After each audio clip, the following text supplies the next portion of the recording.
Saya melihat wajah-wajah yang dengan sukacita datang ke tempat ini melambaikan tangannya. Haleluya.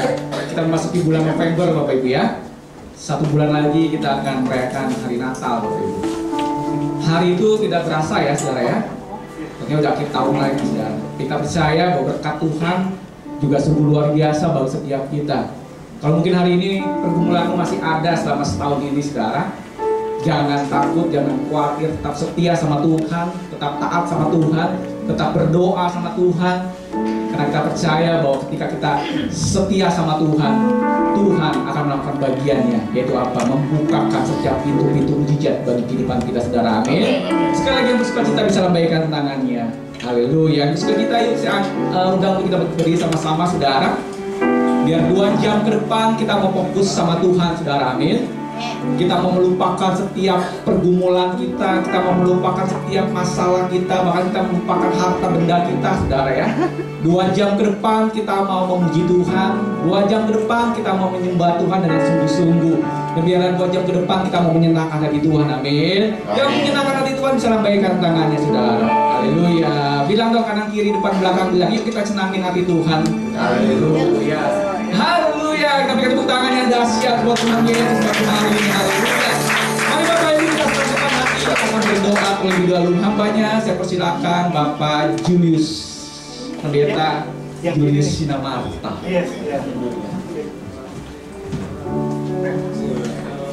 Diberkatilah ya Tuhan ibadah kami hari ini. Diberkatilah setiap umat-Mu Tuhan hadir hari ini ya Bapak. Kami sangat percaya hari ini Tuhan kuasa-Mu Tuhan turun, Roh Kudus turun atas kami semua Tuhan di dalam ibadah kami Bapak. Urapi kami semua Tuhan, berikan hikmat kuasa-Mu Tuhan yang menuntut ibadah kami Tuhan sampai selesai Tuhan. Kami percaya karya Roh Kudus, karya-Mu Tuhan, mujizat-Mu Tuhan akan terjadi yang akan melawat setiap umat-Mu ya Bapak. Kami percaya Tuhan Engkau yang melawat setiap hati pribadi setiap umat-Mu ya Bapak, yang berbeban berat Tuhan, yang letih lesu Tuhan, Engkau bangkitkan Tuhan oleh api Pentakosnya Tuhan, api kuasa Roh Kudus Tuhan, untuk membakar Tuhan Yesus semangat antusias untuk mencari wajah-Mu Tuhan dalam ibadah kami ya Bapak. Urapi kami semua Tuhan di WS dengan imam-imam musik-Mu ya Bapak, yang percaya dengan kuasa-Mu Tuhan yang menuntun Tuhan dengan menyanyikan pujian penyembahan Tuhan. Kami bermazmur untuk meninggikan nama-Mu Tuhan, karena Engkau Tuhan bersemayam di tahta kerajaan Allah, kerajaan-Mu yang di bumi ini Bapak, dalam ibadah kami Bapak. Urapi kami semua, urapi untuk hamba-Mu Tuhan yang akan menyampaikan firman-Mu Tuhan sebagai gembala kami Tuhan di perkembangan Bapak Sehinggi Tuhan. Urapi dengan kuasa-Mu, dengan hikmat-Mu Tuhan, pengenalan akan Engkau Tuhan. Kau bukakan Tuhan, menyingkap Tuhan untuk firman-Mu Tuhan Yesus, sehingga apa yang Kau taburkan firman-Mu Tuhan untuk boleh meresponi Tuhan, untuk makan dengan firman-Mu setiap umat-Mu ya Bapak, sehingga firman kami makan Tuhan ada kuasa yang mengalir, ada berkat, ada mujizat, ada pelepasan, dan ada kemerdekaan yang dari Engkau ya Tuhan Yesus. Berkati Tuhan Yesus, berkati juga untuk gembala kami Tuhan, sebagai yang selalu mendukung, selalu menopang atas gembala kami Tuhan, dan sebagai pemimpinan kami di GBI Pademangan Tuhan. Kami sangat percaya Tuhan memberkati hamba-Mu ya Bapak. Kau berkati seluruh anak-anak-Nya Tuhan Yesus yang bekerja, yang apapun Tuhan, yang sekolah Tuhan Yesus, yang akan ada rencana ke depan Tuhan. Kau yang menuntun yang terbaik yang dari Kau. Diberkatilah hamba-Mu, diberkatilah juga Tuhan untuk gembala sidang kami, buat Pastor Niko berserta kedua wakil kami Tuhan. Pakai lebih dahsyat lagi Tuhan, pakai hamba-Mu sebagai messenger tadi Pentekos yang ketiga nih ya Bapak. Kau beri kekuatan, kemampuan Tuhan sebagai pimpinan untuk gembala sidang kami Bapak, kepekaan, bertajam roh, visi misi Engkau menyingkapkan lebih lagi Tuhan, lebih dahsyat oleh karya-Mu ya Bapak. Biarlah api Pentekos Tuhan akan melebar Tuhan, akan melawat Tuhan seluruh Tuhan Yesus, dunia Tuhan Yesus boleh mengerti Tuhan, boleh mengenal maksud dan tujuan api Pentekos yang ketiga nih Bapak. Berkati ya Bapak, berkati juga Tuhan untuk Gembala Cikampek, Pastor Welian, berserta Gembala Tuhan Maulin Tuhan. Tuhan memberkati, Tuhan yang akan Tuhan menuntun Tuhan gereja-Mu Cikampek ya Bapak, yang percaya apapun Tuhan di dalam keinginannya Tuhan, dengan visi misi 10.000 jiwa pasti terjadi Tuhan Yesus, karena api Pentekos-Mu ada Tuhan di dalam Cikampek Tuhan. Boleh kami melihat setiap cabang-cabang akan mengembang ke kanan ke kiri Tuhan Yesus, masuk dalam target 30 cabang Tuhan dalam pengembangan CK4 ya Bapak. Diberkatilah CK4 pada Engkau ya Yesus, Engkau yang menuntun Tuhan gerejamu ya Bapak. Terima kasih Tuhan, yang berdoa juga Tuhan untuk bangsa negara kami. Tuhan berkati Prabowo Gibran, Tuhan Yesus sedang Engkau udah pilih pimpinan presiden ini Bapak. Mari Tuhan Kau berikan Tuhan hikmat-Mu, takut akan Kau Tuhan, yang sungguh-sungguh menjalankan roda pemerintahan kami buat hari yang ke depan ya Bapak. Sehingga apapun Tuhan yang menjalankan ini Tuhan, amanah rakyat Tuhan, dengan sungguh-sungguh yang berintegritas untuk melakukan Tuhan yang adil dan beradab ya Tuhan Yesus. Tuntun Tuhan Presiden kami dengan sehat sempurna dalam Engkau Tuhan, untuk menuju Indonesia emas, Indonesia unggul, terus Indonesia maju ke depan ya Bapak. Yang percaya bangsa kami pasti diberkati. Juga Tuhan juga memberkati kementerian semua Tuhan yang ada, maupun wakil menteri maupun dirjen seluruh Tuhan, pejabat-pejabat sudah kepercayakan Tuhan, boleh sungguh-sungguh Tuhan, yang berjiwa Tuhan, yang adil Tuhan, yang sungguh-sungguh Tuhan, yang benar-benar jujur di hadapan-Mu ya Bapak, untuk menjalankan roda pemerintahan ini Bapak, untuk mendukung atas presiden kami dan kenegaraan kami Tuhan. Satukan Tuhan untuk Indonesia ya Bapak, oleh unity Tuhan, Engkau yang akan Tuhan nuntun bangsa kami buat ke depan. Berkati Tuhan, berkati juga Tuhan untuk acara pilkada ini Tuhan di bulan November ini Bapak. Saya percaya Engkau yang akan Tuhan memperlengkapi dengan keadaan suasana yang baik, suasana yang adil, maupun suasana Tuhan yang tertib Tuhan, untuk melakukan pencoblosan yang terbaik untuk kepimpinan pilkada ini Bapak, pilkada gubernur, bupati, wali kota, seluruh yang ada ya Bapak. Jauhkan semua roh memecah belah, roh apapun yang mengganggalkan Tuhan acara berlangsungnya pilkada ini Bapak. Jauhkan semua Tuhan yang mengganggu Tuhan ketertiban yang ada ya Bapak. Tolak semua kuasa darah-Mu ya Bapak. Hanya kuasa-Mu Tuhan yang melindungi, kuasa-Mu Tuhan yang akan menyertai pilkada ini sukses dan berhasil ya Bapak. Sehingga pimpinan pilkada ini Tuhan, Engkau yang akan milih menjadikan pimpinan yang terbaik buat negeri kami Bapak. Berkati Tuhan. Terima kasih Bapak. Berdoa buat Israel, buat kesayangan-Mu, sebagai umat bangsa terpilih, bangsa biji mata alam-Mu Tuhan, yang percaya Tuhan yang akan meluputkan, Tuhan yang memberkati, Tuhan yang akan menjagai, melindungi bangsa umat kesayangan-Mu ya Bapak. Biarlah segala apapun Tuhan Yesus buat ke depan Tuhan Yesus, biarlah kehendak-Mu terjadi Tuhan untuk bangsa Israel ya Bapak. Diberkatilah bangsa-Mu Bapak. Terima kasih Bapak, inilah kami setiap hari ini Tuhan. Hari ini Tuhan kami akan melakukan Tuhan jamuan kudus, kami akan makan roti Tuhan anggur Tuhan Yesus. Biarlah kekudusan-Mu melingkupi hati dan pikiran kami, bahwa kami layak menerima apa yang Kau berikan Tuhan dengan perjamuan ini Bapak. Sehingga di dalam kami makan, minum Tuhan, menjaga segala sesuatu kekudusan-Mu Tuhan Yesus, sehingga hidup kami diberkati dan pulang membawa sorak-sorai Tuhan di dalam Kau ya Bapak. Di dalam nama Tuhan Yesus kami mengucap syukur. Haleluya. Amin. Amin. Sekarang kita berikan tepuk tangan yang dahsyat buat Tuhan Yesus. Haleluya. Sekarang itu kembali Bapak Ibu tetap dalam hadirat Tuhan. Kita akan mendengarkan VOD. Saya persilakan.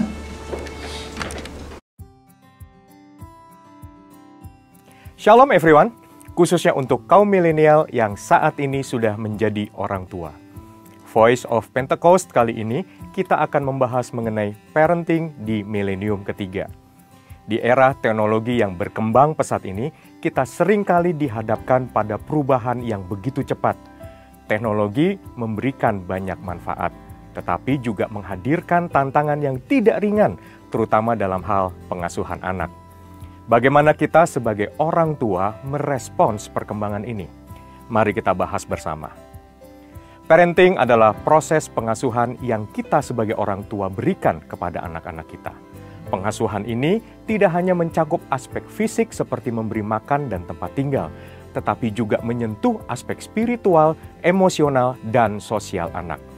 Di dalam 1 Tesalonika 5 ayat 23, firman Tuhan berkata, "Semoga Allah damai sejahtera menguduskan kamu seluruhnya, dan semoga roh, jiwa, dan tubuhmu terpelihara sempurna dengan tak bercacat pada kedatangan Yesus Kristus Tuhan kita." Melalui Alkitab, kita diajarkan bahwa manusia terdiri dari roh, jiwa, dan tubuh. Oleh karena itu, Pengasuhan harus mencakup seluruh aspek ini agar anak-anak dapat berkembang secara utuh. Para ahli parenting menyebutkan bahwa pengasuhan adalah sebuah interaksi yang berlangsung terus-menerus antara orang tua dan anak yang memberi pengaruh besar bagi perkembangan keduanya. Parenting bukan sekedar rutinitas, melainkan proses yang dinamis dan penuh makna. Sebagai orang tua, tujuan kita tidak hanya membekali anak dengan pengetahuan dan keterampilan hidup, tetapi juga menuntun mereka dalam keteladanan untuk memahami dan menjalankan rencana Tuhan dalam hidup mereka. Sebuah contoh yang bisa kita lihat adalah Musa. Musa memilih meninggalkan segala kenyamanan di istana Firaun karena ia mengikuti panggilan Tuhan. Sebuah keputusan yang dipengaruhi oleh didikan orang tuanya, Amran dan Yokebed. Kita belajar dari sini bahwa tujuan tertinggi dari parenting adalah membekali anak-anak kita dengan iman yang kuat, sehingga mereka mampu membuat keputusan yang benar, tidak mengikuti arus duniawi, tetapi mengerti kehendak Tuhan dalam hidup mereka. Siapa yang berperan utama dalam parenting? Orang tua, baik ayah maupun ibu, adalah pemeran utama dalam proses parenting. Kalau kita lihat dalam Ulangan 6 ayat 6-7, Tuhan memerintahkan kita untuk terus mengajarkan firman-Nya dalam seluruh area dan musim kehidupan kepada anak-anak. Meski demikian, penting untuk diingat bahwa pengasuhan anak membutuhkan kerjasama yang solid antara suami dan istri. Kesepakatan dan keharmonisan dalam mendidik anak sangat krusial, karena anak-anak membutuhkan panduan yang konsisten. Perbedaan pendapat antara suami dan istri harus diselesaikan dengan baik, agar tidak membingungkan anak dalam proses pendisiplinan. Di era milenium ketiga ini, kita menghadapi tantangan yang besar sebagai orang tua. Anak-anak kita, khususnya generasi Z dan Alpha, hidup di dunia yang dipenuhi oleh pengaruh teknologi. Setiap hari mereka terpapar oleh internet, media sosial, dan berbagai bentuk hiburan digital. Akses yang mereka miliki terhadap teknologi ini tidak hanya memberikan kemudahan, tetapi juga menghadirkan bahaya, terutama dalam hal kekerasan, budaya permisif, dan informasi yang tidak sesuai dengan nilai-nilai firman Tuhan. Sebagai orang tua, kita perlu mengajarkan kepada anak-anak tentang pentingnya memiliki nilai yang kuat dan tidak tergoyahkan oleh tren duniawi. Anak-anak perlu dibimbing untuk memahami bahwa tidak semua yang populer itu benar dan tidak semua yang mereka lihat di media sosial layak untuk diikuti. Berikut ini adalah beberapa langkah praktis yang bisa kita terapkan sebagai orang tua milenial dalam menghadapi tantangan ini. Yang pertama, membangun mesbah keluarga. Luangkan waktu untuk berdoa dan membaca Alkitab bersama keluarga. Ini akan memperkuat fondasi spiritual anak-anak. Yang kedua, memberikan waktu berkualitas. Jangan hanya hadir secara fisik, tetapi berikan perhatian penuh kepada anak. Waktu bersama, seperti makan malam keluarga atau liburan, akan membangun ikatan yang kuat antara orang tua dan anak. Yang ketiga, disiplin dengan kasih. Sepakati aturan yang konsisten dalam mendidik anak. Disiplin penting, tetapi harus dilakukan dengan kasih. Yang keempat, kenali potensi anak. Setiap anak memiliki bakat dan kemampuan yang berbeda. Sebagai orang tua, kita harus mengenali potensi mereka dan membantu mereka untuk mengembangkannya. Parenting di era milenium ketiga memang penuh tantangan. Namun dengan bimbingan Tuhan dan tindakan-tindakan yang tepat, kita bisa membesarkan anak-anak yang kuat dalam iman dan siap menghadapi dunia. Amsal 22 ayat 6 mengingatkan kita, didiklah orang muda menurut jalan yang patut baginya, maka pada masa tuanya pun ia tidak akan menyimpang daripada jalan itu. Mari, bersama-sama kita lakukan yang terbaik untuk anak-anak kita dengan kasih dan hikmat dari Tuhan. Saudara, untuk penjelasan lebih lengkap dari tim teologi kami, silakan buka link di atas atau scan QR Code yang tersedia. Tuhan Yesus memberkati.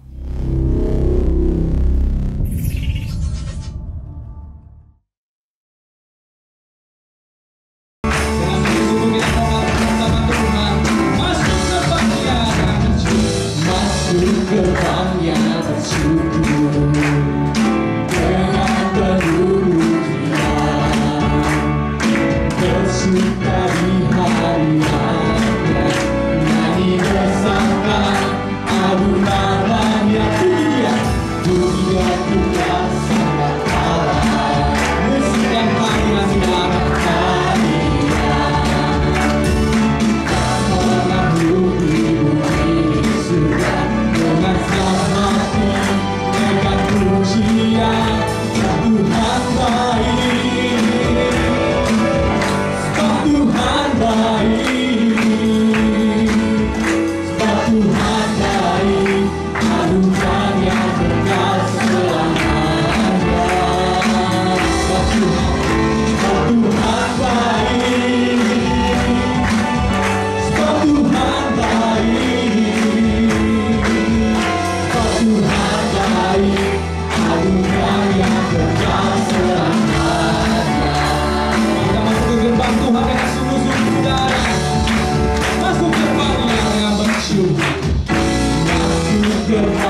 Kristus Allah Tuhanku, pencipta segalanya. Datang sujud di hadapannya, angkat tanganmu, naikkan pujian. Pujian juga sangka kalah, pujikan hadiah buat Tuhan sudah. Semua makhluk di bumi sudah dengan hati naikkan pujian untuk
Tuhan.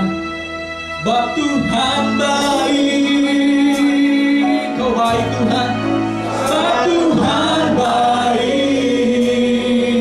Angkat tanganmu tinggi-tinggi di hadapan Tuhan. Tuhan baik, anugerahnya kekal selamanya.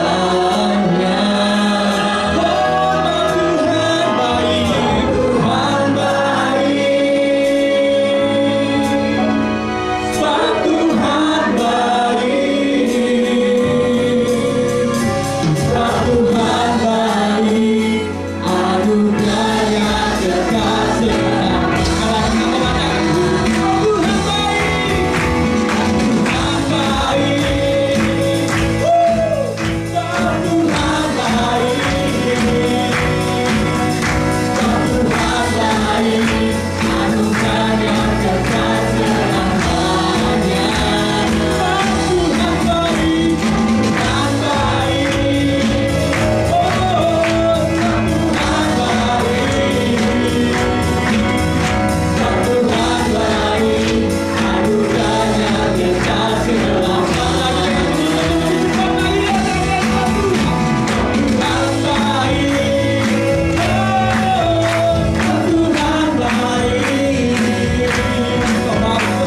Tuhan baik,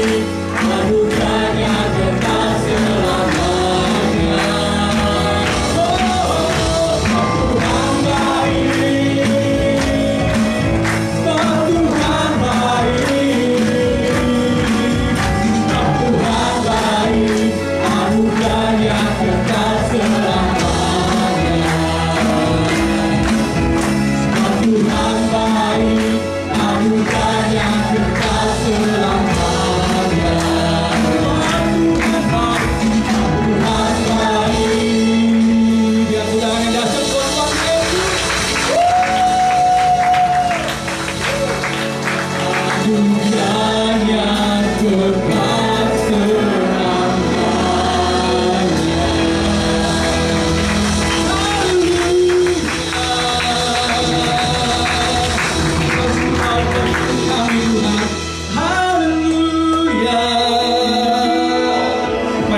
Tuhan sudah ada dengan segenap hati dan jiwamu. Haleluya. Engkau sungguh baik bagi hidup kami Tuhan. Terima kasih untuk segala kebaikan Tuhan di dalam hidup kami. Bila pagi hari ini kami naikkan pujian penyembahan di hadapan-Mu ya Bapa, sebab Kau sungguh baik bagi hidup kami. Terima kasih Tuhan. Mari kita sembah Tuhan. Haleluya. Kami memuji-Mu. Kami menyembah-Mu Tuhan. Haleluya. Terima kasih ya Bapa, terima kasih Tuhan. Terima kasih Tuhan, kebaikan-Mu, kebaikan-Mu Tuhan.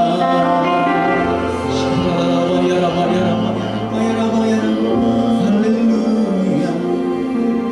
Sungguh indah tiada taranya.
kebaikan Tuhan. Tak henti-hentinya kami mengucap syukur buat segala apa yang sudah Kau kerjakan buat hidup kami. Sepanjang hari, sepanjang minggu, bahkan sepanjang bulan sampai kami akan akhiri tahun 2024. Engkau terus menuntun kami, Kau pelihara kami dengan luar biasa. Kasih-Mu tidak pernah berkesudahan atas hidup kami. Kasih-Mu terus nyata atas setiap kehidupan kami. Terima kasih, kami percaya Tuhan, hari-hari ke depan Engkau juga terus menuntun kami. Engkau terus menuntut setiap kehidupan kami, Bapa. Terima kasih Bapa buat segala kebaikan Tuhan. Kami mau katakan pagi hari ini, Engkau Allah yang baik, Engkau Allah yang luar biasa buat setiap kami. Tuhan, biar setiap hari kami boleh semakin mengenal Tuhan lebih dalam, Tuhan. Kami nggak mau hanya ada di permukaan, kami nggak mau hanya jadi orang Kristen sebagai pengikut saja, tapi kami mau mengenal Engkau lebih dalam lagi buat setiap kehidupan kami. Terima kasih Bapak buat pagi hari ini. Biar segala pujian, penyembahan yang kami naikkan itu boleh menjadi satu dupa yang harum dan menyenangkan hati Tuhan. Ini saatnya Kau berfirman bahwa setiap kami merakit kami semua, Tuhan. Berikan kami telinga sebagai seorang murid, untuk bukan hanya kami mendengar, tapi kami melakukan apa yang menjadi bagian kami. Roh Kudus, berikan kemampuan untuk setiap kami melakukan firman Tuhan. Kami nggak bisa berbuah, kami nggak bisa melakukan tanpa kuasa Roh Kudus. Sebab hari-hari ini kami butuh Roh-Mu Tuhan memenuhi setiap kami, sehingga sungguh hidup kami menjadi hidup yang berbuah, hidup kami menyenangkan Tuhan, hidup kami hidup yang mengenal Tuhan lebih dalam lagi. Urapi hamba-Mu yang ada apa-apanya ini, Tuhan, pakai-Mu lebih ke hamba untuk menyampaikan apa yang menjadi isi hati Tuhan. Roh Kudus, Kau bebas bekerja sementara firman Allah sampaikan. Kau jamah setiap kami, pulihkan setiap kami, Kau kuatkan kami yang letih lesu Tuhan. Engkau kuatkan kami yang berputus asa, bahkan Kau menyembuhkan kami yang sakit Tuhan, sehingga pada saat kami pulang kami tidak sama pada saat kami datang. Terima kasih Bapa, terpujilah nama Tuhan Allah kami kekal selamanya. Hanya di dalam nama Yesus kami berdoa dan mengucap syukur. Haleluya, haleluya. Sama-sama kita katakan amin, amin. Haleluya, haleluya. Silakan duduk, Bapak kasih Tuhan. Shalom, shalom. Ya, terima kasih buat tim musik. Ya, kita nggak terasa ya, udah selesai lagi tahun 2024, sebentar lagi dimana habis. Ya, kita udah ada di penghujung tahun 2024. Saya percaya kita mengalami kebaikan Tuhan. Amin, saudara. Ya, sekarang bagaimana ke depan kita? Tadi di VOP saya menarik sekali mengenai parenting. Ya, saya nggak bahas itu, tapi saya tertarik. Kemarin malam ada teman anak saya, dia bagian psikolog. Dia kerja lumayan karena kantornya itu di Singapura. Ya, kantornya di Singapura, tapi dia punya jadi kayak semacam apa ya, klinik gitu ya, untuk menangani anak-anak yang berkebutuhan khusus, autis. Jadi kami tuh ngobrol sampai malam sampai jam 11 ya, dari lumayan sore. Saya tertarik memang. Apa juga bicara tadi mengenai parenting, ya, bahwa anak itu nggak sekedar melahirkan lalu anak itu besar sendiri, enggak, tapi benar-benar bagaimana peran orang tua itu menentukan. Ya, orang tua mau lihat anaknya nanti ke depan jadi apa. Nah, ini dimulai sejak masa-masa kecil itu. Kadang-kadang kita orang tua kagak mau ngerti dan kagak mau peduli. Pokoknya kita tuntut anak besar harus jadi seperti ini, tapi kita sendiri nggak pernah persiapkan mereka.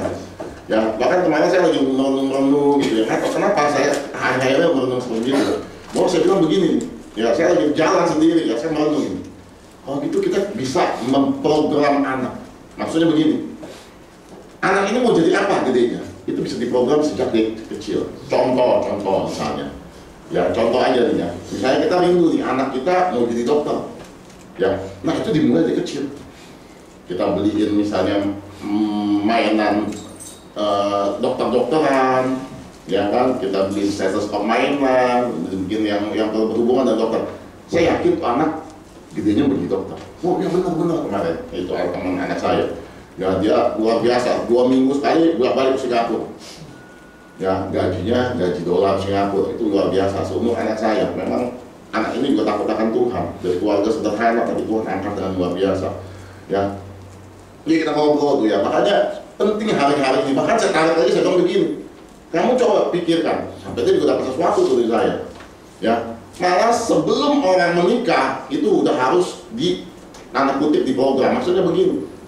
Dulu kan zaman saya nih, zaman saya, atau zaman yang udah lebih lawas lagi gitu. Orang menikah aja kan. Nah, zaman saya juga begitu tuh, menikah aja. Nah, zaman sekarang udah ada kemajuan sedikit apa? Orang cek kesehatan.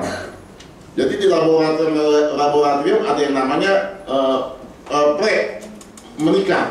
pre-marriage, ya sebelum menikah. Dicek nih sang calon yang pria, dicek kesehatannya, darahnya segala macam. Yang sang wanita udah dicek darahnya, kesehatan macam.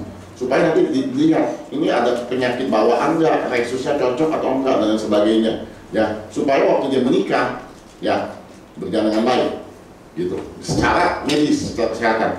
Saya bilang orang belum kepikir. Ya, saya bilang sama teman-teman saya. Sebenarnya seharusnya bukan hanya kesehatan yang diperiksa. Tapi apa? Mental health yang diperiksa. Ini laki sebelum menikah dicek dulu mental health, dilihat apa latar belakang keluarganya, treatment keluarganya dan lain sebagainya secara medis. Ya, si perempuan juga begitu, dilihat. Kalau memang belum beres, diberesin. Saya yakin, saya bilang itu akan menekan angka perceraian. Buat dia terbuka. Jadi saudara, yang saya mau bagi di sini adalah gini loh, segala sesuatu itu dipersiapkan. Ya, segala sesuatu itu bukan jadi sejadi-jadinya. Jadi harus dipikir, ya harus kita secara medis. Saya bilang begini, saya nggak anti sama dunia medis, dunia pendidikan, dunia teknologi, ya semua harus berjalan bareng. Kita nggak bisa cuma bilang ya yang penting doa, ya sekali lagi saya nggak kecilkan arti doa, tapi tetap ada satu juga yang harus dijalani secara medis. Ya, jadi ini buat kita para orang tua juga, ayo kita mau sungguh-sungguh untuk kita mendidik anak-anak kita, terutama masih kecil, bayi, ya bahkan secara medis. Ya, ini kemarin saya bicara secara medis sama anak ini. Ya, orang masih ibu yang sedang hamil itu harus anak diajak ngomong. Bahkan ada pernah kejadian dia bilang, jadi bapaknya ini seorang di luar negeri ahli matematika. Jadi itu si bapaknya lagi ibunya hamil, istrinya hamil, dia ngomong tentang matematika di depan anaknya. Ya, lepas dia bilang dia bukannya mau ngajarin anaknya matematika, cuma katanya sang bapak nggak bisa cerita ke orang, jadi dia ngomong sendiri seolah-olah. Tapi ini anak dalam kandungan benar-benar. Kalau anak terjadi, saya lupa umur berapa, masih kecil 5 atau 6 tahun atau berapa tahun, itu anak udah jago matematika. Yang istilahnya yang ini jadi kayak anak jenius gitu. Nah, dengar baik-baik ya. Firman Tuhan juga jelas katakan waktu ada dalam kandungan itu anak bukannya nggak dengar, itu anak udah dengar. Anak itu udah tahu, makanya harus didoakan, harus dikasih musik, pujian, penyembahan. Waktu itu keluar tuh anak itu kan beda sama anak yang nggak diprogram gitu kira-kira. Coba anak ibu hamil, keluarganya berantem, cekcok, berantem melulu. Itu anak yang tua hasilnya beda. Makanya kalau lagi hamil jangan berantem. Kalau mau berantem jangan pakai suara. Supaya anak itu nggak dengar. Tapi anaknya dengar. Jadi keluarnya di anak yang juga suka marah-marah. Ya, jadi sekali lagi yuk kita orang tua kita punya peran yang penting buat setiap anak-anak kita. Ya, nggak ada kata terlambat. Ayo bagian kita bertanggung jawab buat anak-anak kita. Oke, saya masuk sebuah firman mengenai ayo kita hari-hari ini berjaga-jaga. Ya, saya hari ini kencang sekali kata berbondong-bondong. Tahu berbondong-bondong? Rame-rame. Ya, ada iklannya berkata kalau nggak rame nggak seru. Ya, ada lagi orang berkata nggak apa-apa. Mau di neraka juga nggak apa-apa, yang penting rame-rame. Ya, ada lagi. Nggak apa-apa masuk neraka, yang penting rame-rame. Ya, jadi hari-hari ini itu di telinga saya itu kencang sekali berbondong-bondong. Ya, coba kita buka ayatnya. Bentar. Saya bukain ya. Ellen bisa nggak usah, tenang aja Ellen. Bisa. Lukas 5. Markus 5 ayat 24. Markus 5 ayat 24.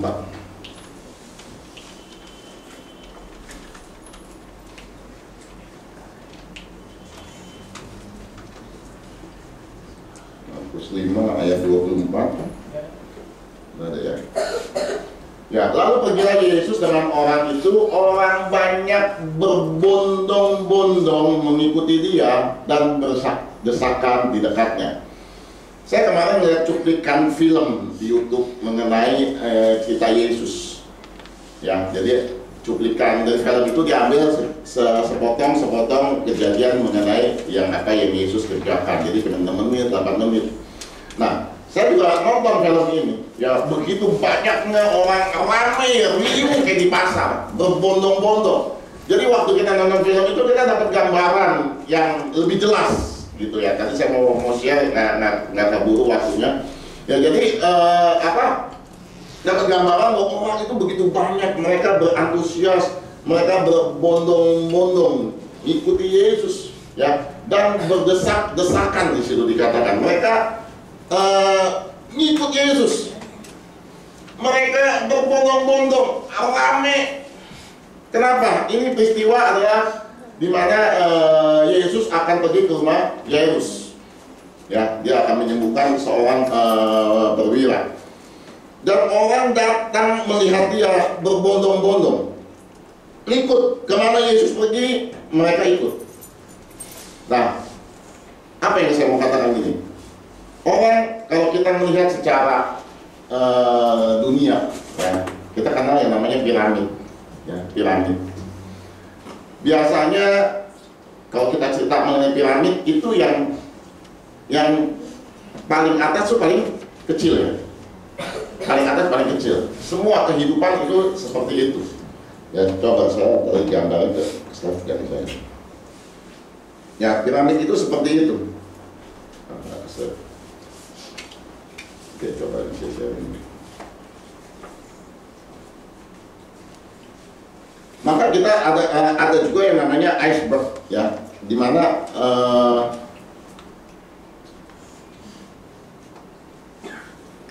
nah seperti ini, ya. Biasanya yang di atas tuh yang kecil, di bawahnya yang besar. Makanya kapal Titanic nggak lihat. Yang di atasnya kecil, tapi di bawahnya sebenarnya itu jauh lebih besar daripada apa yang ada di atas. Nah, ini prinsip yang terjadi di semua. Contoh saya katakan lagi, orang pintar sama orang yang nggak usah bilang gitu. Orang yang berpendidikan sama yang pendidikan lebih mana yang mana? Yang berpendidikan, ya. Lebih banyak yang berpendidikan. Makanya semakin orang, contoh, yang profesor lebih dikit. Lebih dikit lagi profesor dokter, gitu. Lebih dikit lagi. Kenapa? Mengerucut. Semakin tinggi, semakin sedikit. Apalagi contoh lagi, konglomerat banyak apa sedikit? Sedikit kan? Dibandingkan orang yang rata-rata lah, nggak usah bilang miskin. Ya kan, makin kehidupan ekonomi yang makin ini makin kerucut. Ya kan, sampai titik satu konglomerat. Nah, ya, makin lama makin kecil ke ujung ke atas. Apalagi skala apa? Nah, itu udah secara ekonomi, ya, secara pendidikan, semua rata-rata seperti itu. Bahkan lihat bedak begini aja yang terapung di laut, ya, ini juga seperti itu, ya. Yang di atasnya itu kecil, mengerucut. Nah, ini yang saya mau sampaikan begini. Saya coba merenung, kalau itu semua terjadi, orang yang pintar lebih sedikit daripada orang yang biasa lah, kita nggak bilang bodoh. Orang yang kaya lebih sedikit daripada orang yang biasa lah, yang kebanyakan, ya sedikit. Mobil mahal itu sedikit. Coba sudah lihat Rolls Royce, jarang. Ada yang punya, ada 1-2. Kenapa mahal? Gitu. Bandingkan dengan mobil yang kebanyakan. Nah, saya mulai berpikir begini, bagaimana dengan kekristenan? Bagaimana dengan kehidupan kerohanian? Apakah ini juga bisa terjadi? Saya katakan ini bisa terjadi, dan ini saya mau katakan ini harus kita waspadai. Orang yang sungguh-sungguh sama Tuhan, saya berani katakan ini, itu akan semakin ke atas. Artinya apa? Jumlahnya sedikit daripada Kristen kebanyakan. Nah, hari ini kita akan lihat kita ada di posisi yang di bawah atau kita udah ada di posisi yang makin ke atas, makin mengerucut. Orang yang sungguh-sungguh cinta Tuhan, orang yang sungguh-sungguh mengerti, orang yang sungguh-sungguh mengenal Tuhan, orang yang sungguh-sungguh nggak hanya berbondong-bondong tadi dikatakan. Orang bondong-bondong itu banyak, ya. Tapi kita tahu dengan pasti bahwa waktu Yesus disalib nggak ada satu orang pun yang berbondong-bondong itu hadir di situ. Hanya murid-murid Tuhan Yesus yang ada, bahkan juga ada sebagian mereka juga kabur pada saat Yesus disalib. Ya, murid aja ketakutan. Dan saya percaya yang namanya orang berbondong-bondong ini itu nggak akan hadir ada di tempat waktu Yesus disalib. Nah, ada satu ayat lagi. Sebentar. Ini cerita mengenai berbondong-bondong. Makanya di otak saya nih hari-hari ini berbondong-bondong. Jangan jadi orang yang berbondong-bondong. Yohanes 6 ayat 26. Yohanes 6 ayat 26.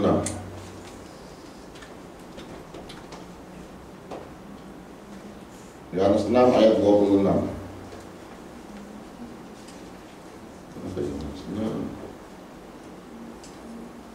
Sudah? Nah, ini juga cerita orang yang berbondong-bondong.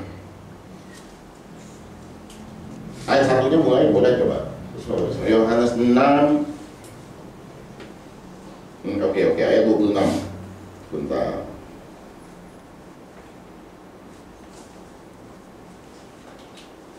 Yohanes 6 ayat 22. Kita share aja ya. Yohanes 6 ayat 22. Share aja.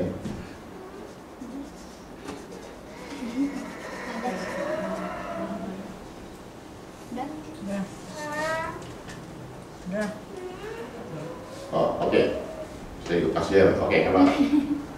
Nah, pada keesokan harinya orang banyak yang masih tinggal di seberang melihat bahwa di situ tidak ada perahu selain daripada yang satu tadi, bahwa Yesus tidak turun naik perahu. Jadi ini ceritanya adalah setelah Yesus memberi makan 5.000 orang laki-laki, ya tahu ceritanya. Nah, ini keesokan harinya. Orang banyak masih tinggal di seberang melihat di situ tidak ada perahu selain daripada yang satu tadi, dan bahwa Yesus nggak turun naik ke perahu itu bersama-sama dengan murid-muridnya. Jadi ini murid-muridnya naik ke perahu, sementara Yesus nggak naik ke perahu. Orang tahu Yesus nggak naik ke perahu, ya.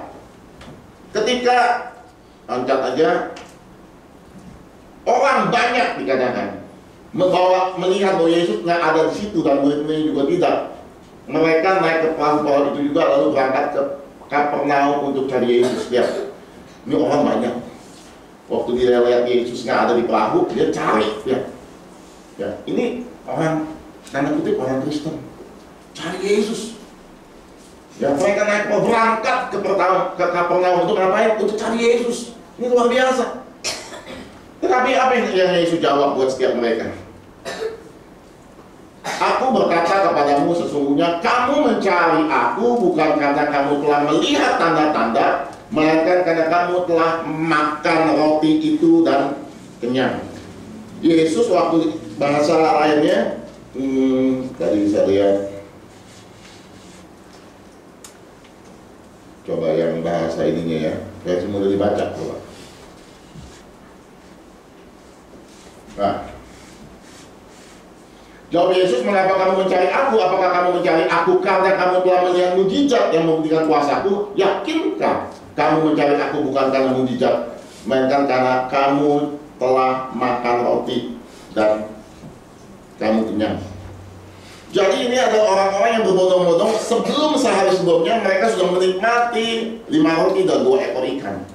Mereka makan dengan kenyang, namanya makan gratis. Saya percaya sampai sekarang pun orang senang namanya makan gratis, betul? Mau makan gratis? Ya kan, saya juga mau. Ya, jadi orang senang makan gratis. Lalu mereka cari Yesus. Kenapa? Mereka sudah menikmati roti. Mereka sudah makan dengan kenyang. Mereka makan gratis. Saya nggak tahu mereka apa yang ada di pikiran mereka, tapi saya percaya mereka mau lagi makan gratis. Makanya Yesus tanya, kamu ini datangnya mau ngapain nih? Ya kan? Apa karena kemarin udah makan kenyang, ya sekarang kamu mencari aku? Nah, saudara, ini satu perlindungan buat kita. banyak orang mencari Yesus, itu apa motivasinya? Mereka datang ke gereja, apa motivasinya? Apakah kita datang ke gereja karena kita mencari mujizat? Nggak salah kita mengharapkan mujizat dari Tuhan. Nggak salah sudah doa, minta mujizat, minta pemulihan, minta kesembuhan, minta jalan keluar, minta pekerjaan. Nggak ada yang salah dengan itu. Ya, tetapi dengar, jangan jadikan itu dasar. Ada orang bertobat karena dia ngalami mujizat. Tadinya belum kenal Tuhan, sama kayak mama saya dulu. Tadinya belum kenal Tuhan, saya doakan, terima mujizat, dia kenal Tuhan Yesus. Ada orang lagi mungkin mengalami kebangkrutan, ya lalu ada hamba Tuhan kasih firman Tuhan, akhirnya dia percaya Yesus Tuhan, hidupnya dipulihkan. Ada. Tapi sekali lagi saya katakan nggak ada yang salah dengan itu. Tetapi yang menjadi salah adalah pada saat orang itu menaruh dasar kepercayaannya sama Tuhan atas dasar apa yang Tuhan sudah kerjakan buat hidupnya. Itu mujizat mungkin kah? Pemulihan kah? Artinya apa? Dasarnya itu gak kuat. Pertanyaannya begini, hari ini engkau percaya karena kau melihat mujizat, karena kau disembuhkan, karena kau dipulihkan. Pertanyaan ini, kalau nanti Tuhan yang lakukan mujizat, pasti gak akan percaya. Saya banyak melihat orang-orang yang hidup hari-hari ini, kekristenan mereka gak bertumbuh.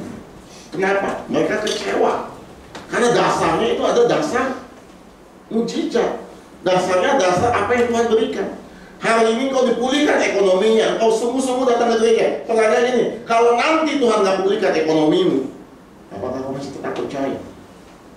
Ini harus menjadi perenungan buat kita. Saya nggak mau kita hanya sebagai orang Kristen yang berbondong-bondong mengikuti Yesus, tapi kita nggak mengenal pribadi Yesus lebih dalam lagi.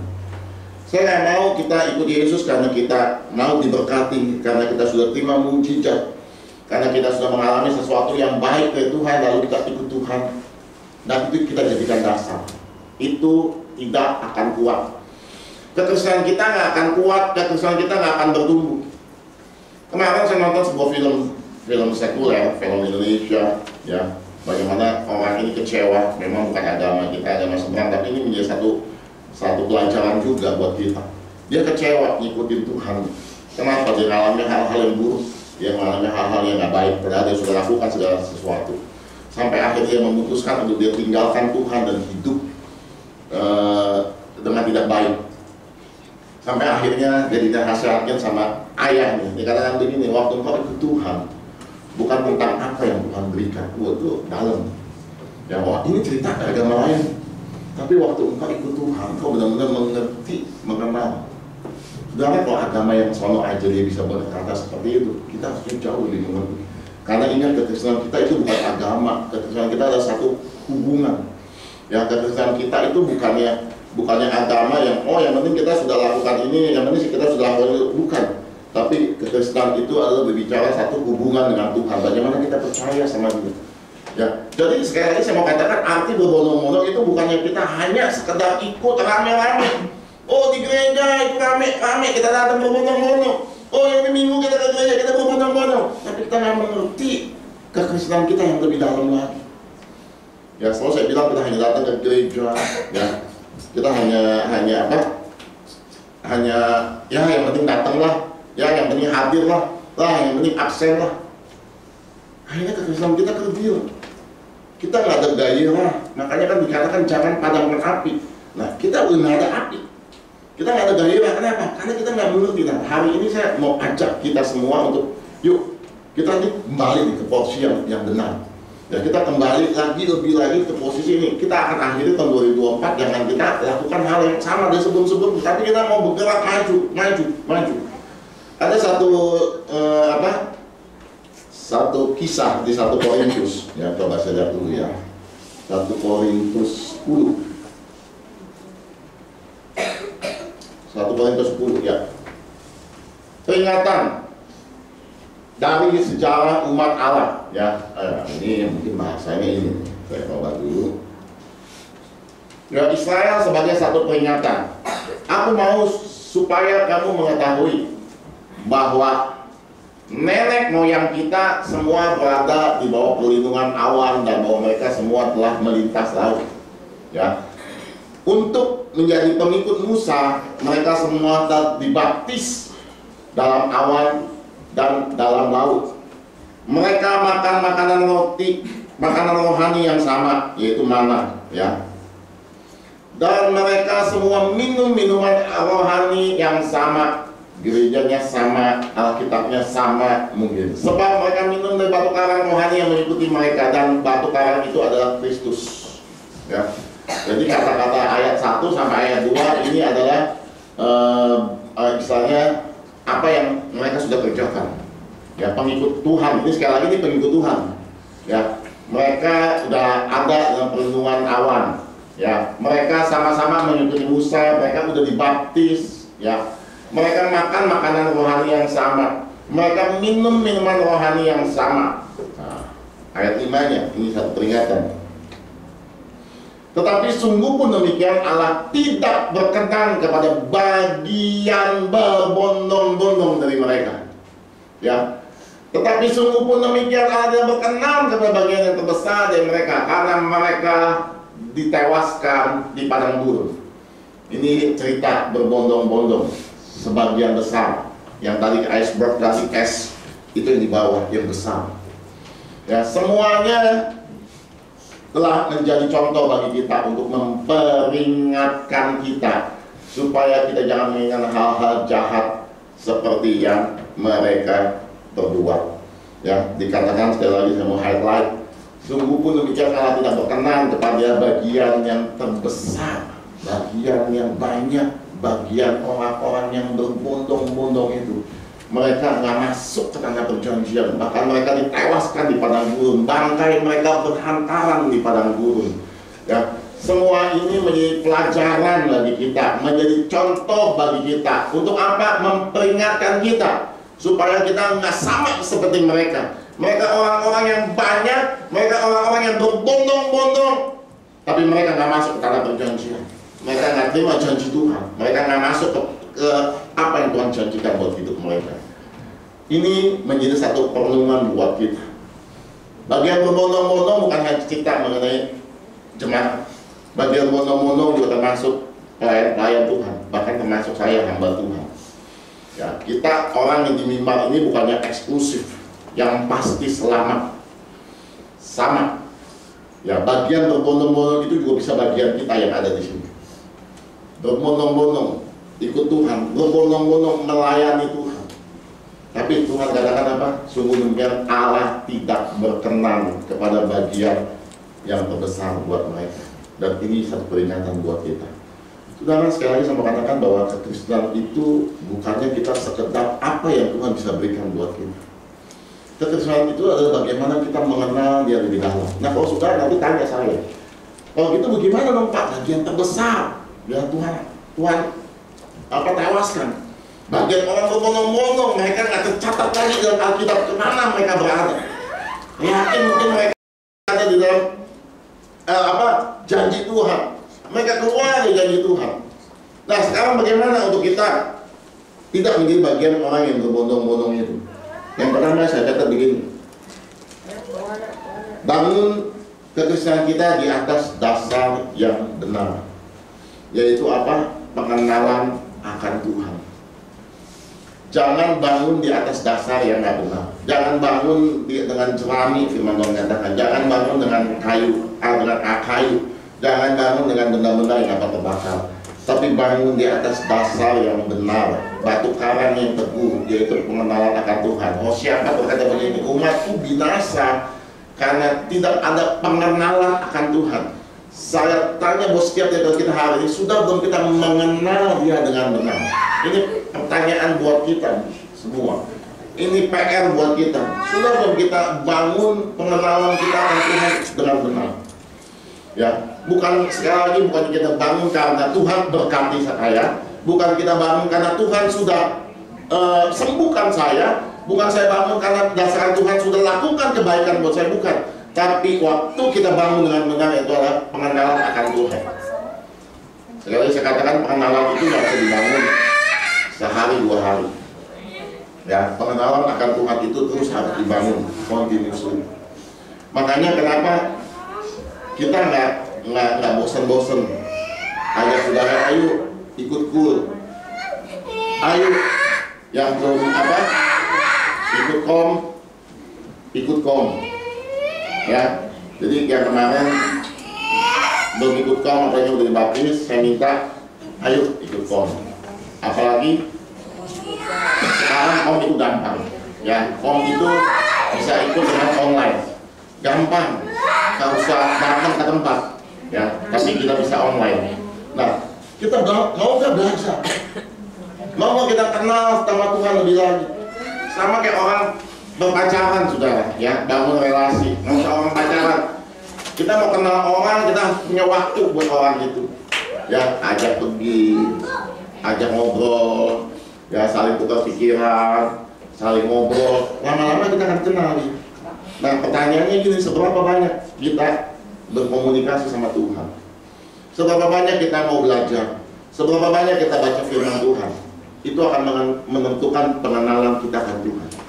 Sekali lagi dikatakan, Hosea mengenal umatku binasa karena mereka tidak mengenal Tuhan. Dikatakan umatku, ya, itu bukan orang di luar sana, tapi ini bicara umat. Saya nggak bicara orang yang di luar sana, ini bicara orang-orang yang saya ikut Tuhan. Jadi sekali lagi saya mau tekankan di sini adalah, ayo hari ini bangun pengenalan kita akan Tuhan. Ya, baca firman Tuhan supaya kita ngerti Tuhan. Ya, makanya kenapa kita mesti ikut cool, kita sharing di sana. Pak, tadi saya ada baca firman Tuhan, saya nggak ngerti, dibahas sama-sama misalnya. Atau mungkin bersaksi, wah Tuhan itu dahsyat ya saya kemarin ini. Nah itu terus dibangun. Ya, dibangun. Saya juga dulu jemaat sama seperti saudara. Sama, saya bukan langsung percaya langsung jadi gembala, enggak. Saya duduk di bangku jemaat.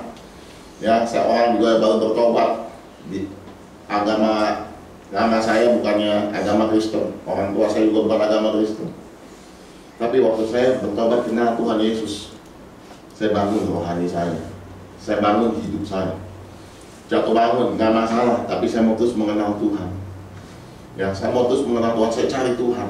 Untuk mengenal, saya tahu ada butuh pengorbanan. Untuk mengenal Tuhan, saya tahu butuh waktu yang harus kita persiapkan buat Tuhan. Pertanyaannya buat kita semua, sudah belum kita lakukan itu, sudah? Ini penting buat kita, untuk kita bangun satu hubungan relasi sama Tuhan. Ya, saya belajar kom, dulu kom itu nggak sekarang enak, pakai online tinggal duduk nonton. Dulu harus datang macet-macet. Kom, seminggu sekali. Datang ke tempat selama berapa? 8 bulan, 9 bulan, satu sesi, kom 100. Lanjut lagi kom 200, berapa bulan lagi? Datang lagi ke tempat. Nggak ada kayak sekarang online. Saya datang. Kenapa? Bukannya supaya saya dapat sertifikat, nggak ada guna. Saya mau belajar. Saya mau mengenal Tuhan lebih dalam lagi. Itu kunci kekristenan. Itu dasar yang benar. Kalau nggak ada dasar itu, makanya orang Kristen gampang diomong-omongin. Oh ini, ntar lari sono. Kayak kemarin ada kesaksian di Kul. Diajak ke gereja di sini. Yang ngajak sekarang udah angka berantah atau di mana. Udah ganti sekian gereja. Ya. Nah, kenapa dasarnya nggak benar? Dasarnya, oh gereja ini pembicaranya bagus, oke pindah sini. Ntar habis sini bosen. Oh di sana lebih rame, pacarnya di sini. Akhirnya apa? Mereka nggak bertumbuh, nggak berkembang.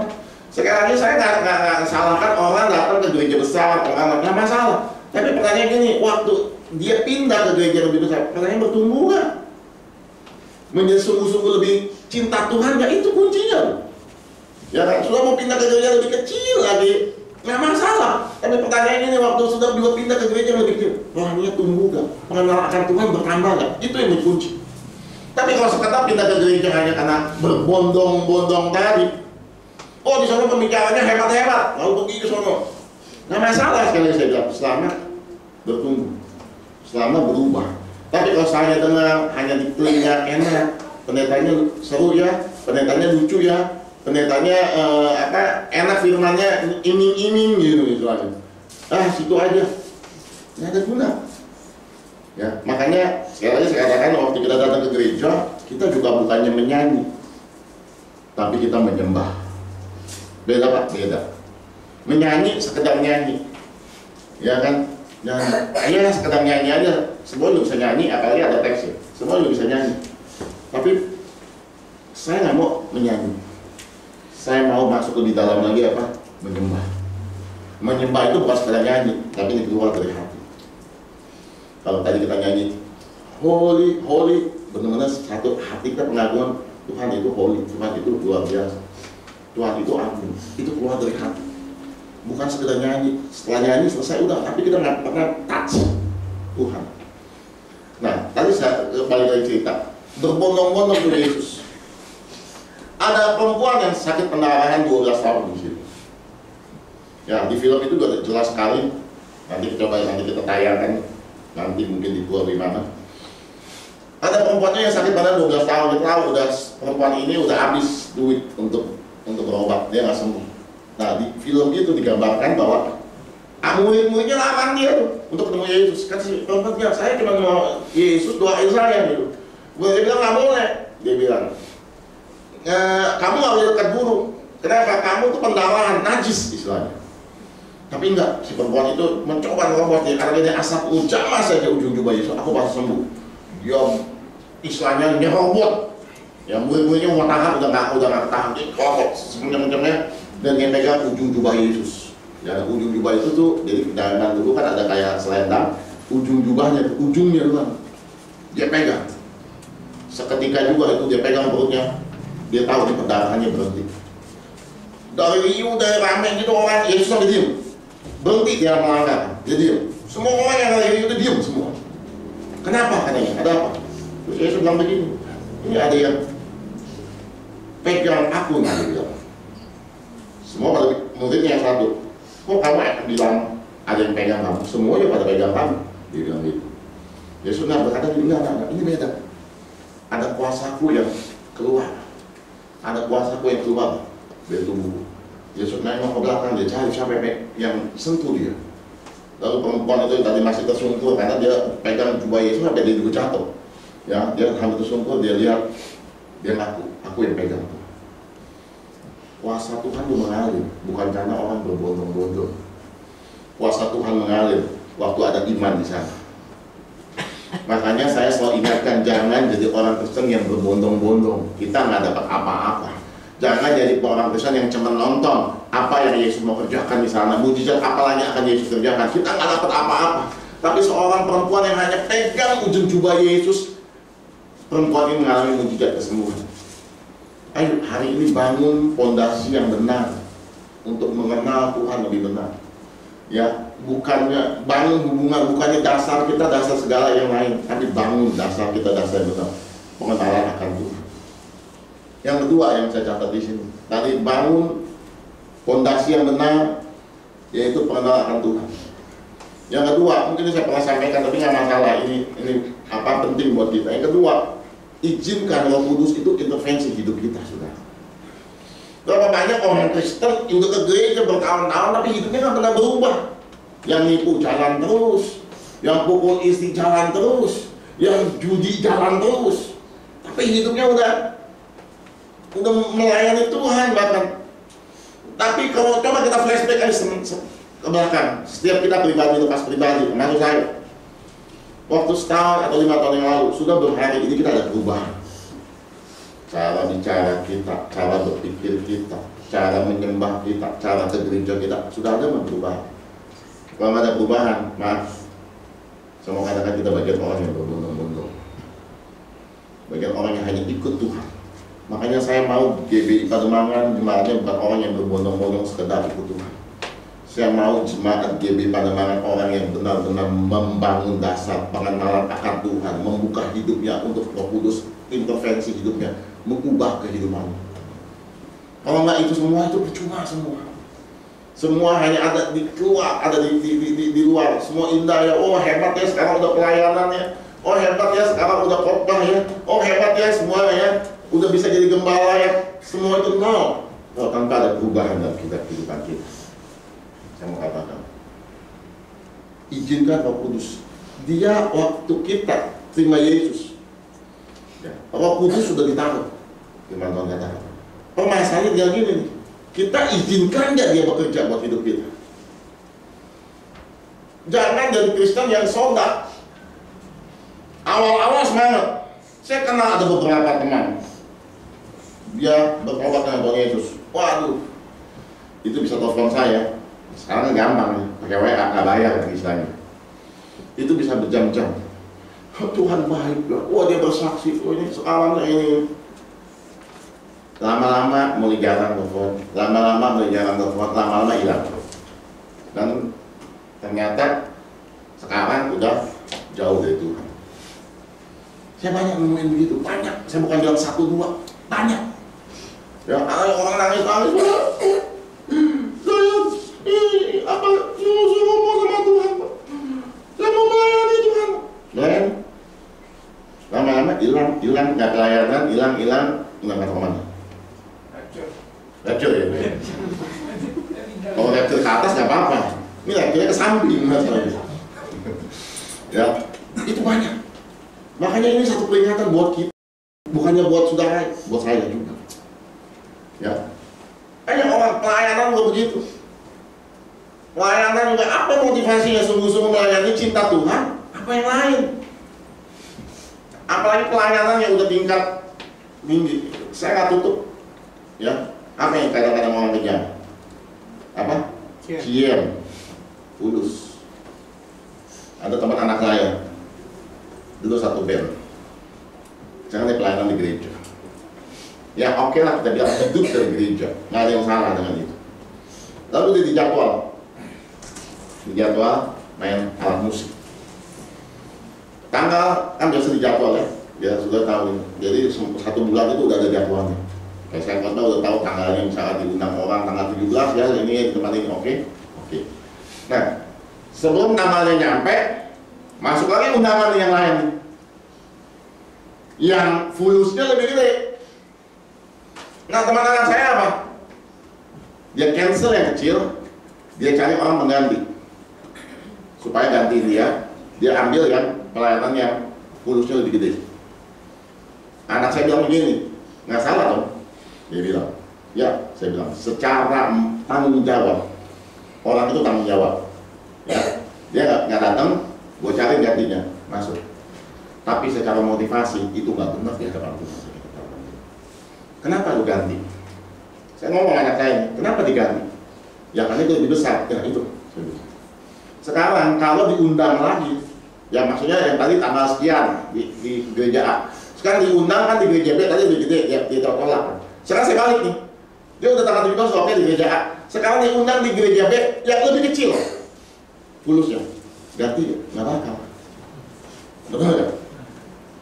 Yang di sini ya kita pakai angkanya biar ada gambar ya. Di sini dapat duitnya 500.000, dia batalin karena yang undang gereja ini besar, dapat duitnya 2 juta, beda kan? Jadi dibatalin, ini diambil yang 2 juta. Sekarang pertanyaan gini, yang 500 udah undang, lalu diundang lagi sama gereja yang dapat duitnya cuma 250, dia batalin nggak akan. Itu motivasi namanya. Saya bilang sama anak saya, iya secara tanggung jawab dia bertanggung jawab karena dia ganti cari orang pengganti. Tapi secara motivasi itu nggak benar kepada Tuhan. Di mana manusia mungkin benar, oh orang tanggung jawab tuh dia nggak datang tapi dia cari pengganti. Tapi dengar, di mana manusia itu nggak berkenan. Itu namanya cari duit. Ya itu namanya cari fulus. Boleh nggak dapat uang dia pelayanan? Boleh. Tapi sekali lagi kalau itu dijadikan dasar, itu dijadikan tujuan, sama katakan itu nggak berkenan di hadapan Tuhan. Ingat, bukan apa yang benar apa yang kita kerjakan, tapi apa yang berkenan di hadapan Tuhan itu yang harus kita kerjakan. Ya. Itu kita harus kerja. Ya, kadang-kadang gini ya, saya kemarin juga cerita gitu. Hidup itu sebenarnya hanya rentetan ujian untuk Tuhan melihat seberapa jauh kita sungguh bercinta sama Tuhan. Itu hanya rentetan. Ya kan bisa ada undang lah, PK-nya lebih gede lah. Itu kan hanya sebenarnya rentetan ujian-ujian supaya Tuhan sedang menilai kehidupan seseorang. Musa juga dapat mengalami rentetan ujian sebelum Tuhan pakai dia memimpin bangsa Israel. Daud juga mengalami serangkaian ujian demi ujian untuk Tuhan pakai dia menjadi raja. Ya, Tuhan juga memakai ujian demi ujian untuk membawa Yusuf untuk naik ke Mesir. Lihat, semua itu serangkaian ujian. Pertanyaan gini, kita enggak bahwa itu ujian-ujian yang Tuhan berikan buat kita. Jangan kita pikir semuanya itu apa yang baik di mata kita, kita sikat semua. Ya apa yang lebih baik, lebih menguntungkan, lebih benar, kita sikat semua. Tapi hati-hati, seringkali di situ ada ujian-ujian yang Tuhan taruh buat kita. Apakah kita benar-benar sungguh-sungguh sama Tuhan atau enggak? Jangan ketergangan kita nggak pernah berubah. Dari tahun ke tahun, besok 2025 nih, tetap sama yang 2020. Ya tetap, ada tahun lalu lagi 2026, tetap sama lagi sama yang 2020. Sampai 2030 tetap sama. Ya kan Pak, sampai Yesus tidak pernah berubah. Ya kan, aku tetap sama yang tidak pernah berubah. Nggak bisa, saudara. Nggak bisa, ini yang saya mau tekankan buat kita. Ya, sekali lagi bangun dasar yang benar.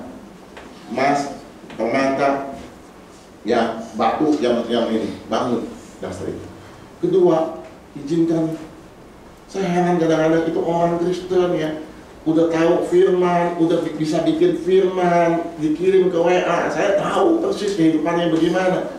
Kok bisa sih? Ya, kok bisa sih? Kemarin gue lagi heboh kan di medsos kan, hamba Tuhan pukul istri, tendang istri, segala macam. Kok bisa sih? Gitu. Kenapa nggak ada satu perubahan? Apakah Roh Kudusnya kurang berkuasa? Apakah Tuhan kita nggak berkuasa? No, karena kita blok. Kita nggak izinkan Tuhan templak hidup kita. Makanya kemarin kita lagi sharing ya di grup. Kalau orang katanya tersinggung sama khotbah gembala, kan itu pindah-pindah. Kenapa? Dia khotbah di sini kesinggung. Ini gembalanya ngomongin gua, dia pindah ke 3B. Ngomongin ini sama. Yang lain lagi kesinggung, pindah aja saya. Sudah semua firman itu menyinggung kita. Kenapa? Kita ini daging. Kalau memang itu kita kesinggung, itu bagus sebenarnya. Artinya Pak Tuhan sedang ajar kehidupan kita. Ya, jangan kita pikir, wah ini kita disinggung-singgung. Enggak. Firman Tuhan itu yang iris kehidupan kita. Coba baca firman Tuhan. Emang ada yang singgung kita semua? Singgung semua itu. Ya kasihlah musuhmu. Kesinggung kita benci sama musuh kita. Ya Kak, tampar pipi kiri, kasih pipi kanan, kesinggung nggak? Kesinggung kita. Nah, kita beli tamparnya kita teman tonjok, kan gitu. Kesinggung semua kan. Ya, jadi itu semua firman itu kesinggung. Ya kalau sudah masih kesinggung itu benar, itu bagus. Artinya sudah sadar bahwa ini daging ini yang harus dikikis habis sama firman Tuhan. Ayo, nanti kita akan tutup tahun 2024 sebentar lagi. Yuk kita mau berubah. Yuk kejar Tuhan lebih lagi, yuk janji sama Tuhan 2025 harusnya sama 2024. Ya masuk 2025 saya mau kejar Tuhan lebih lagi. Saya mau sungguh-sungguh kejar Tuhan lebih lagi. Saya mau kenal Tuhan lebih lagi. Bayar harga buat Tuhan. Ya korbankan sesuatu buat Tuhan. Saya mau kejar Tuhan. Ya makanya saya ajak bertumbuh, ikut cool, ayo bertumbuh di dalam Tuhan. Buat siapa? Buat kita. Highlight hari ini adalah jangan jadi pengikut Tuhan yang berbondong-bondong, yang rame-ramein datang. Jangan. Kita hanya mau jadi seperti wanita itu, pegang ujung jubahnya, itu tarik kuasa Tuhan. Jangan jadi orang yang berbondong, nggak lihat mujizat. Jangan jadi orang yang berbondong-bondong, nggak dapat sesuatu apa-apa. Ya jangan dia orang yang berbondong-bondong, lihat sebagian besar dari mereka itu ditewaskan di padang gurun. Mereka nggak masuk ke tanah perjanjian. Tuhan janjikan kita nanti tanah yang luar biasa, ya apa? Surga yang Tuhan janjikan buat kita. Tapi kalau kita hanya ini, kita bisa gagal masuk ke tanah perjanjian yang Tuhan janjikan buat kita. Ayo kita mau sungguh-sungguh yuk. Kita mau sungguh-sungguh. Makanya saya bilang kemarin, minimal kita komitmen ke gereja setiap minggu, itu minimal. Itu udah paling minim. Ya, tapi kalau saudara masih bisa nggak ke gereja, ajak teman nonton. Saya mengatakan itu udah penilaiannya di zero. Ya mungkin kalau saudara ada yang penting banget musik ada saudara yang sakit, ya kan apa, yang benar-benar ini oke lah. Tapi kalau kata cuma nonton, cuma diajak mancing, cuma ini dan sudah bisa geser-geser, ya sekali-kali oke lah. Ya sekali-kali kalau memang udah nggak mungkin bisa digeser, ya ada keluarga yang mesti kita saat ini, ada saudara yang mungkin kita mesti ajak, mungkin dari luar kota atau dari mana, oke lah, itu no problem. Tapi kalau tiap minggu geser, besok 2 minggu geser, besok 3 minggu geser, ya kita nggak komit kan sama Tuhan. Ya, yang kedua yang saya minta adalah apa? Baca firman Tuhan. Ngerti nggak ngerti, kita harus biasakan latih diri ini baca firman Tuhan. Pak, bacanya kapan terserah, mau malam, mau pagi, mau sore, mau segala macam terserah, tapi baca firman Tuhan. Itu mengenal Tuhan, itu dasar yang benar. Mengenal Tuhan. Sekarang nggak ada alasan, nggak kelihatan, bisa pakai apa? Media bisa diperbesar. Sekarang nggak ada alasan untuk, mungkin lagi sekarang ada lagi Alkitab itu dibacain sudah nggak usah kasih minum loh. Capek lu ngebacain, lu coba dengar ada Alkitab yang dibacain ya. Mungkin mata saya nggak awas Pak, sudah bacain, ya kan? Nggak usah dikasih minum, dia nggak capek ngomong terus dia Kejadian sampai Wahyu. Ya kan, jadi nggak ada alasan untuk nggak baca firman Tuhan. Ya banyak cara, sekarang teknologi udah semakin ini, banyak cara. Ya, lalu renungkan firman Tuhan. Apa yang kita dapat ini direnungkan. Ya saya waktu baca cuma berbondong-bondong, tapi terus jadi saya renungin, berbondong-bondong orang banyak. Itu orang pakai Yesus ya, saya renungin tuh. Itu orang tuh pakai Yesus, dia sampai berbondong-bondong, mereka ikut Tuhan. Ya tadi dikatakan mereka ikut Tuhan, mereka tungguin sampai keesokan harinya. Itu tuh effortnya luar biasa tuh. Sampai dia ngeliat Tuhan yang naik perahu, besok ditungguin, dicari lagi. Tapi Tuhan katakan itu cuma cari karena makan kemarin kan, kata Tuhan. Iya itulah berbondong-bondong, itu merenung, udah. Merenung, dapat sesuatu. Ya, oke itu aja. Jadi sekali lagi saya mau katakan yuk sebelum nanti kita tutup tahun 2024, hari ini kita mau komit Tuhan, saya mau mengenal Tuhan lebih lagi. Saya mau sungguh-sungguh sama Tuhan. Bukan saya mau jadi kebanyakan orang yang berbondong-bondong. Biarlah hidup kita semakin hari semakin sungguh, semakin mengenal dan nama Tuhan dimuliakan. Haleluya, haleluya, amin. Saya undang pada yang bersih.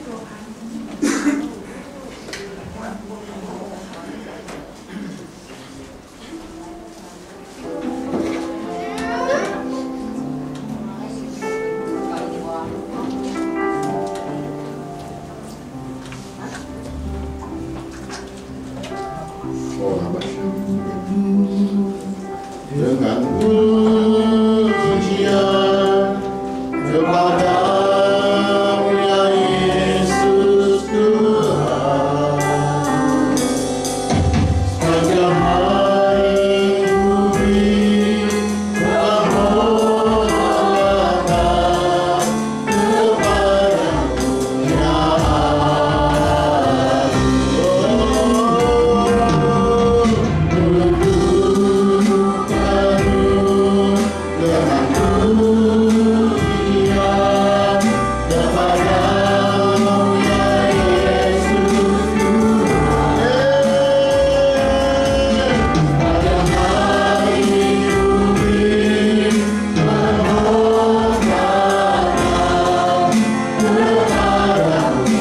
ya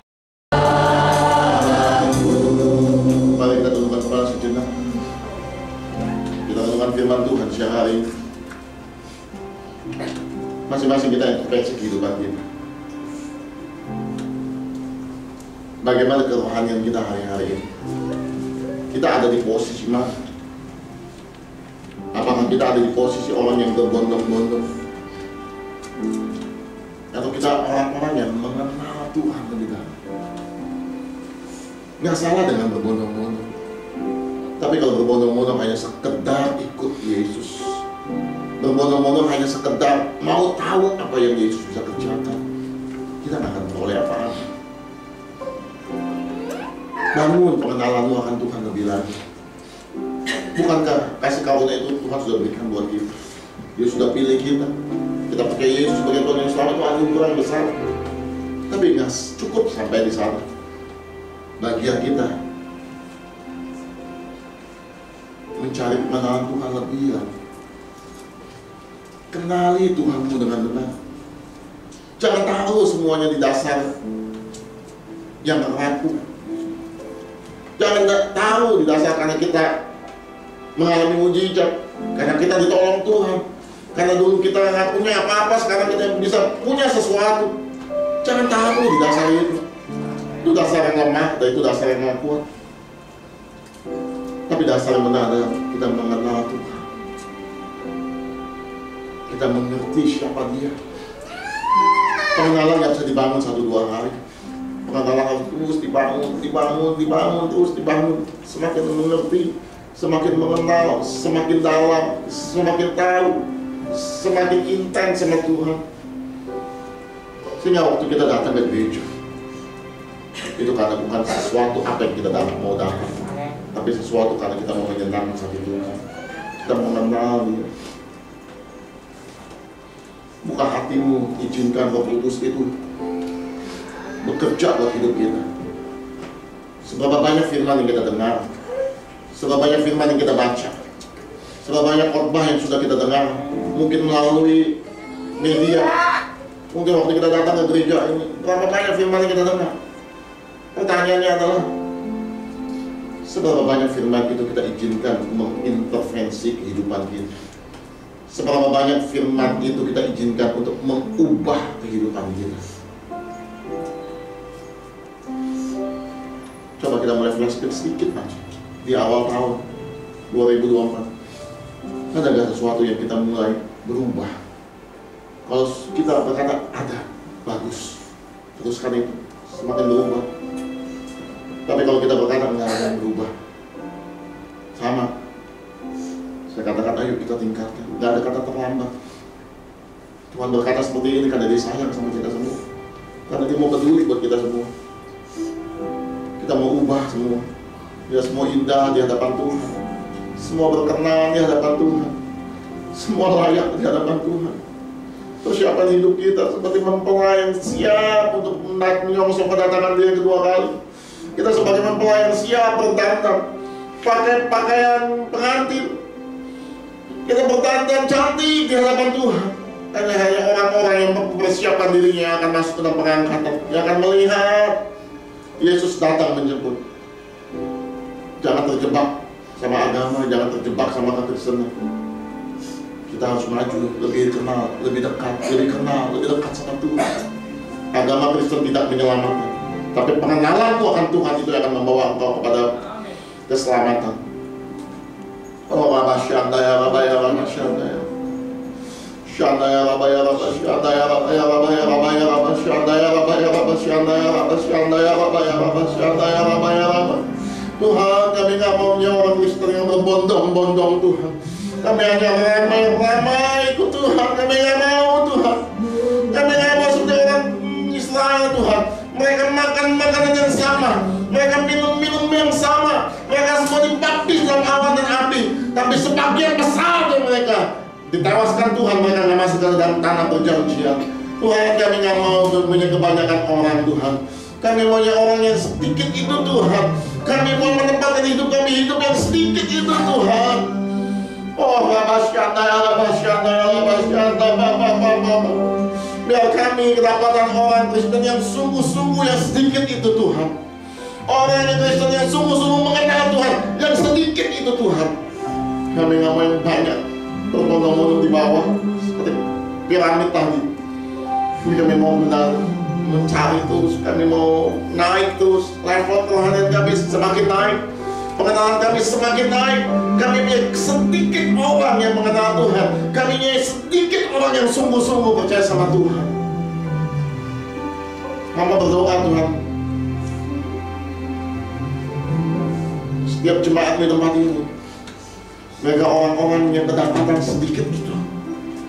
Mereka dapatkan orang-orang yang sungguh-sungguh cari Tuhan, mengenal Tuhan. Mereka bukan orang-orang yang berbondong-bondong.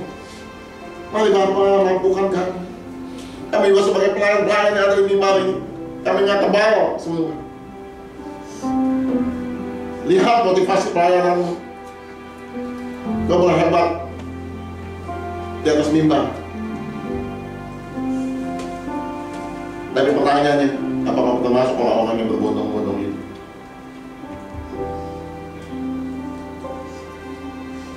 Mari, sungguh-sungguh kita semua. Gak ada kita yang hebat.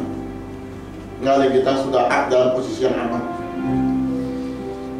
Kita semua harus kejar terus karena akan Tuhan.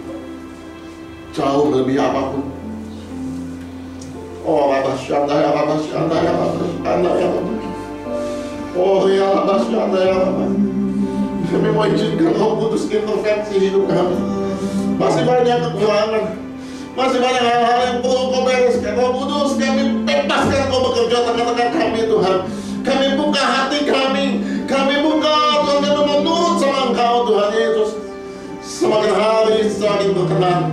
Semakin hari semakin indah. Semakin hari semakin menyenangkan hati Tuhan. Semakin hari kami semakin berbuah-buah lebat dalam kerajaan-Mu Tuhan. Kami nggak mau hanya berbondong-bondong tanpa berbuah-buah dalam kerajaan Tuhan. Oh, rabaya. Terima kasih Yesus, terima kasih Tuhan. Berkaitan firman Tuhan ini menyertai mata setiap kami, sehingga hidup kami sungguh berubah, diubahkan dan mau terus berubah. Oh, Rabasyanda ya Rabasyanda ya Rabasyanda ya rabaya. Nyatakan lebih lagi kasih-Mu buat setiap kami Tuhan, supaya kami mengenal Tuhan dengan benar. Kami mengenal Tuhan lebih dalam lagi Tuhan. Terima kasih Yesus. Oh Bapa yang baik, oh Bapa yang peduli buat kami. Oh rabaya. Syada ya rabaya. Haleluya. Kita akan masuk ke zaman kudus. Kita bangkit dari ini. Oh rabaya. Syada ya rabaya. Yesus telah mati buat kita. Dia tebus kita dengan darah yang mahal. Tapi itu bukan cukup sampai di sana. Ada bagian yang kita kerjakan. Ada bagian yang kita lakukan. Yaitu mengenal Dia. Makasih Yesus. Kau mau mati buat kami. Darah-Mu tercurah. Kau tersiksa. Kau lakukan semua karena Kau mengasihi kami. Kau pilih kami. Kami boleh percaya mengakui Yesus sebagai Tuhan dan Juru Selamat. Semua oleh karena kasih-Mu. Semua oleh karena kebaikan. Makasih Bapa. Oh rabaya.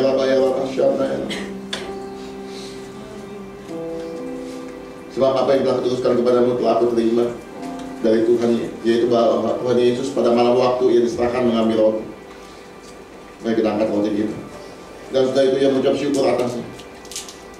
Ia memecah-mecahkannya dan berkata, inilah tubuhku yang diserahkan bagi kamu. Perbuatan ini menjadi peringatan akan aku. Sudah kasih Tuhan Yesus, bukankah roti yang atas yang kita ucapkan syukur? Ada persoalan kita dengan tubuh Kristus. Mari kita makan sementara ini.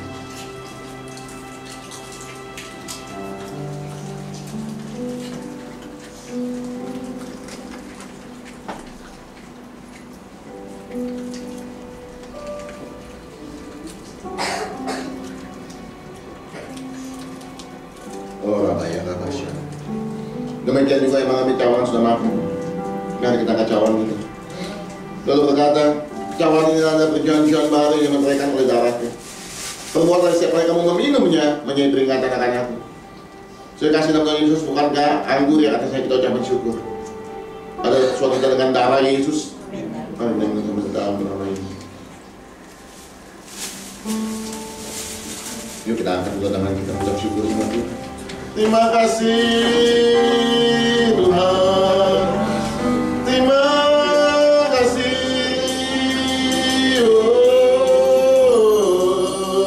Terima kasih. Terima kasih Tuhan. Terima kasih Tuhan. Terima kasih.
yang mereka berbuat, tangan Tuhan menyertai kehidupan mereka, sertai dalam pekerjaan mereka, mereka yang sekolah, mereka yang kuliah, Tuhan Kau sertai mereka Tuhan, berikan hikmat kepandaian daripada Tuhan, berkati setiap keluarga demi keluarga, hubungan suami dan istri, hubungan orang tua dan anak-anak Tuhan. Engkau masih bekerja atas setiap mereka, bahwa mereka lebih lagi mengenalkan Tuhan. Tuhan, tarik mereka lebih dalam lagi Tuhan, untuk mereka ada rasa lapar dan haus untuk mencari lebih dalam lagi Tuhan Yesus. Terima kasih Tuhan Yesus, biarlah segala pujian kemuliaan hanya bagi nama Tuhan. Berpujilah nama Tuhan Allah kami kekal selamanya. Haleluya, haleluya. Amin, amin, amin. Yuk, masih berdiri, saya undang anak-anak maju ke depan. Tadi mana? Tadi udah depan. Tadi udah depan. Yuk.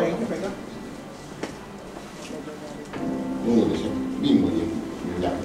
Enggak, saya udah bawa. Oh, ikut. Ikan dong. Yuk, angkat tangan kita yuk. Oh, rabasyakanaya, rabasyakanaya. Bapak, kami serahkan anak-anak ini ke dalam tangan Tuhan. Kami tahu mereka berharga, mereka biji mata Tuhan. Tuhan, urapi mereka Tuhan. Oh, rabasyana dari masa kecilnya Tuhan, masa muda mereka Tuhan. Mereka boleh diberikan pengenalan akan Tuhan, takut akan Tuhan, hikmat Tuhan tercurah atas mereka Bapak. Jauhkan daripada hal-hal yang buruk yang bukan daripada Tuhan. Mari Tuhan sertai Tuhan kehidupan mereka Tuhan. Jambah Tuhan lebih lagi Tuhan. Mereka punya anak-anak yang luar biasa. Mereka punya anak panah di tangan kanan Tuhan. Mereka punya kebanggaan orang tua. Mereka punya kesayangan Tuhan. Tuhan, hamba serahkan mereka semua ke dalam tangan Tuhan. Kami serahkan mereka Tuhan, masa depan mereka Tuhan. Engkau pakai dengan luar biasa Tuhan. Mereka menjadi orang-orang yang dahsyat. Mereka punya anak-anak yang dahsyat Tuhan. Mereka punya saksi Tuhan dimanapun mereka berada. Bahwa kehidupan mereka nama Tuhan dipermuliakan. Bungkus senantiasa dengan kuasa darah Yesus. Kekuatan kesehatan yang terus mengiringi atas setiap kehidupan mereka. Sekolah mereka Tuhan Yesus. Engkau yang memberikan hikmat kepandaian. Terima kasih Bapak, terima kasih dalam nama Yesus. Haleluya, haleluya. Amin, amin, amin, amin. Yuk kita angkat kembaran kita. Oh rabaya, rabasyakana, rabaya, rabaya. Bapak, terima kasih Tuhan bahwa hari ini kami diberi kesempatan kembali untuk kami mengembalikan apa yang miliknya Tuhan. Kami kembalikan apa yang di bagian Tuhan. Dan sebab itu hari ini dengan penuh sukacita kami mengembalikan apa yang di bagian Tuhan. Tuhan, kami mengucap syukur buat berkat Tuhan yang Kau limpahkan buat setiap kami. Kau pelihara kami dengan luar biasa. Engkau menyediakan segala yang keperluan kami Tuhan Yesus. Terima kasih Bapa, Kau memberkati Tuhan 90% yang kami boleh pakai, yang kami boleh tabur Tuhan. Kami percaya Tuhan itu akan mencukupi, bahkan melimpah-limpah setiap kehidupan kami. Terima kasih Bapa, terima kasih Tuhan Yesus. Kami memberikan dengan sukacita. Yuk kita angkat dulu tangan kita. Oh rabaya, rabasyakandaya, rabaya, rabaya, rabaya, rabaya. Kekasih Allah, ulanglah. Terimalah berkat kasih sukacita kami sejahtera daripada Allah Bapa. Dilakukan itu oleh mengasihi dari Yesus Kristus Tuhan dan persuara yang manis Roh Kudus menyertai kita mulai hari ini sampai kita datang Yesus 2 kali menjemput kita di awan-awan yang permai bahkan sampai selama-lamanya. Kita yang percaya dan berkat sama-sama katakan amin. Sekarang siang Tuhan berkati berlimpah-limpah.